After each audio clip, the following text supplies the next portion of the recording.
Assalamualaikum warahmatullahi wabarakatuh. Perkenalkan, nama saya Khairil Rifki Sembiring, rating 2022 dengan NIM 22010225. Di sini saya akan membuat video untuk memenuhi tugas UTS yang diberikan oleh Ibu Nopi selaku dosen Logika Penalaran Hukum. Baik, langsung saja. Pada pertemuan pertama dibahas tentang pengantar logika penalaran hukum yang menjelaskan pentingnya kemampuan berpikir logis dalam bidang hukum.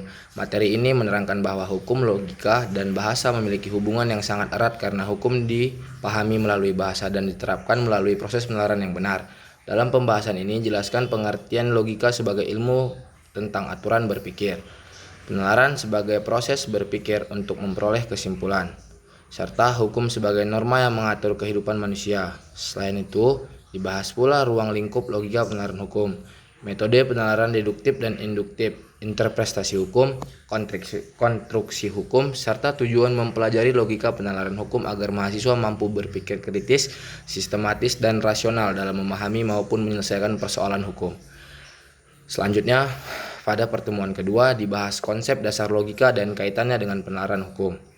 Materi ini dijelaskan bahwa logika merupakan dasar utama dalam membangun penalaran yang benar dan menghindari kesalahan berpikir. Beberapa pandangan para tokoh seperti Al-Ghazali, Al-Muhasibi, dan Aristoteles mengenai akal dan logika.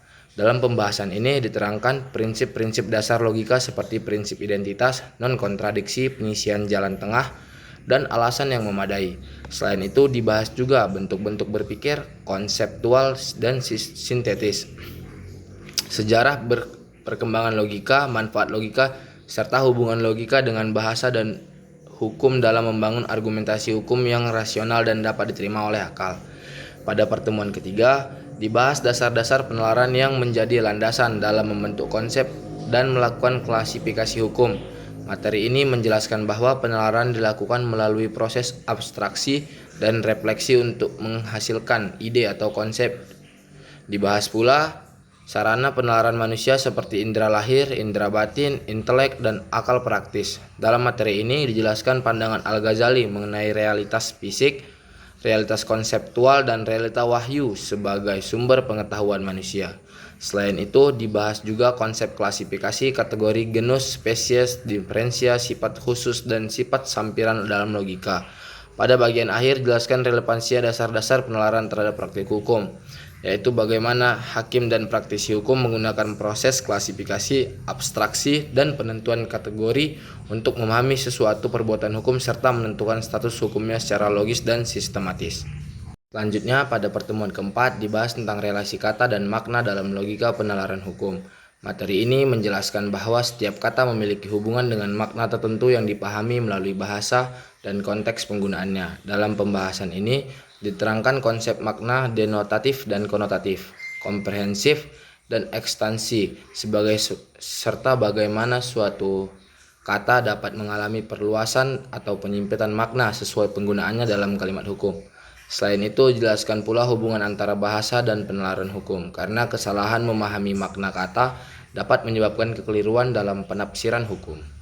Oleh karena itu, pemahaman terhadap relasi kata dan makna sangat penting bagi hakim, akademisi maupun praktisi hukum dalam membangun argumentasi dan interpretasi hukum yang tepat. Selanjutnya, pada pertemuan kelima dibahas tentang makna gramatikal dalam logika penalaran hukum. Materi ini jelaskan bahwa makna gramatikal merupakan makna yang muncul dari hubungan kata-kata dalam suatu kalimat berdasarkan struktur dan konteks penggunaannya. Dalam pembahasan ini jelaskan konsep proposisi sebagai kalimat deklaratif yang dapat dinilai benar atau salah, serta menjadi dasar dalam penalaran logis. Selain itu diterangkan 3 jenis proposisi, yaitu proposisi kategorik, proposisi hipotetik, dan proposisi disjunktif. Proposisi kategorik membahas hubungan langsung antara subjek dan predikat. Proposisi hipotetik membahas hubungan syarat dan sebab akibat, sedangkan proposisi disjunktif membahas pilihan atau kemungkinan yang saling bertentangan. Materi ini juga membahas hubungan premis mayor, premis minor, dan konklusi dalam proses penalaran, serta pentingnya ketepatan memahami struktur bahasa hukum agar argumentasi dan interpretasi hukum dapat dilakukan secara rasional, sistematis, dan tidak menimbulkan kesalahan penafsiran. Lalu selanjutnya pertemuan 6 dibahas mengenai pengidentifikasian dalam logika penalaran hukum. Definisi digunakan untuk menjelaskan makna suatu konsep atau objek agar dapat dipahami dengan jelas dan tidak menimbulkan kesalahan penafsiran. Dalam logika, definisi terdiri dari definidum sebagai sesuatu yang didefinisikan atau definiens sebagai penjelasannya. Definisi yang baik harus tepat, jelas, tidak terlalu luas, dan tidak terlalu sempit.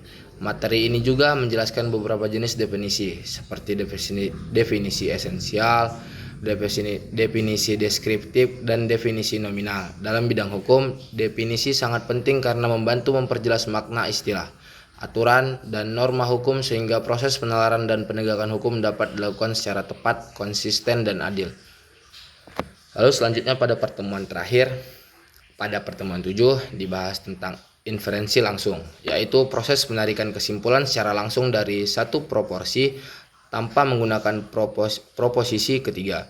Inferensi langsung termasuk penalaran deduktif yang menitik beratkan pada hubungan logis antar proposisi. Inferensi langsung dilakukan melalui dua metode utama, yaitu oposisi dan konversi.